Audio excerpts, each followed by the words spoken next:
It is safe to say that Saruman is one of the most recognizable villains in the fantasy genre. However, he was not always evil. Of course, when we get to know him, he is arrogant, jealous and selfish.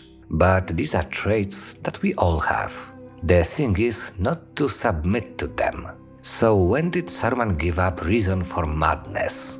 How and what shaped the perception of the world in his head?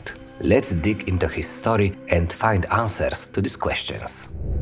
If you enjoy our content, consider subscribing to the channel. Leave ideas for future videos in the comments down below. Saruman, just like blue wizards, immediately after arriving in Middle-earth around the year 1000 of the Third Age, went east. The exact adventures in these distant lands are not known to us, but we know what their purpose was. Saruman intended to study carefully the ancient books dealing with the power and history of Sauron. For nearly 1500 years, he traveled lands of the East in search of answers. Interacting with former or even current followers of Morgoth left its mark on the wizard. Acquired knowledge hit increasingly different tones, thus undermining the world order known so far to Saruman, the order established by Eru. For the first 1000 years, Saruman was able to act in peace, but in 2063, Sauron came to the east and began to unify the tribes of Easterlings. Saruman could watch Sauron in action and closely follow his next steps, admiring the strength of the Dark Lord. Saruman was known for his convincing voice, but seeing how easy and fast Sauron works among the Easterlings could have aroused jealousy in the heart of Istar. In 2460, Sauron returned to Middle-earth. Shortly after Saruman followed him.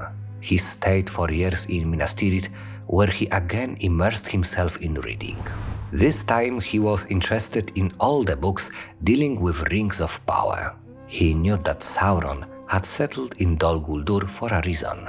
The ring was lost nearby in the Gladen Fields. In secret, Saruman began his search. In 2463, Saruman also took the role of the leader of the White Council. It is then when he first became envy of Gandalf's respect. Saruman saw Sauron as a rival in the search for the One Ring, but he didn't want anyone to attack the Dark Lord, as he believed that the One Ring would show itself to his true master when he regains enough strength. None of this happened, and with time, Sauron became too strong. Frightened by this fact, Saruman allowed the attack on the fortress of Dol Guldur in 2941. The main cause of Saruman's change was the Palantir left in Orthanc.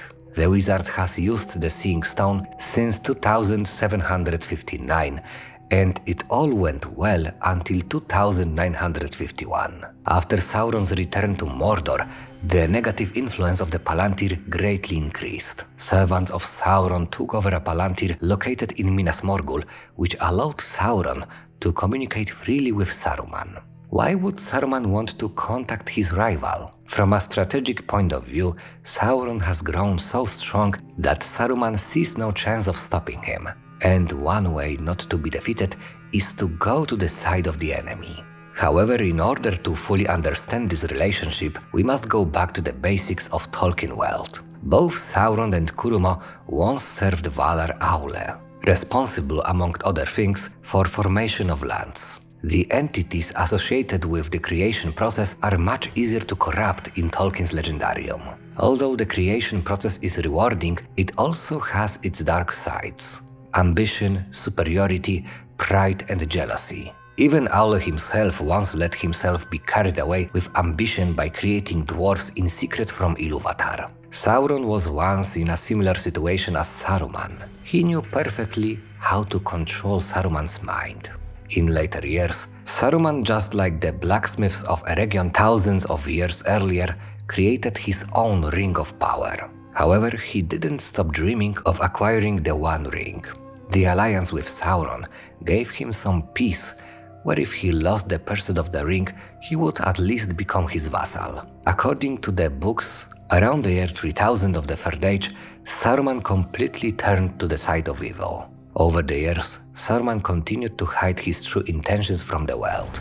Only when Gandalf in 3018 revealed to him that he knew the location of the One Ring, Saruman threw off the mask and showed his true face of Saruman of many colors. Saruman's change didn't happen overnight. It was a seed that sprouted for thousands of years, driven by jealousy and ambition.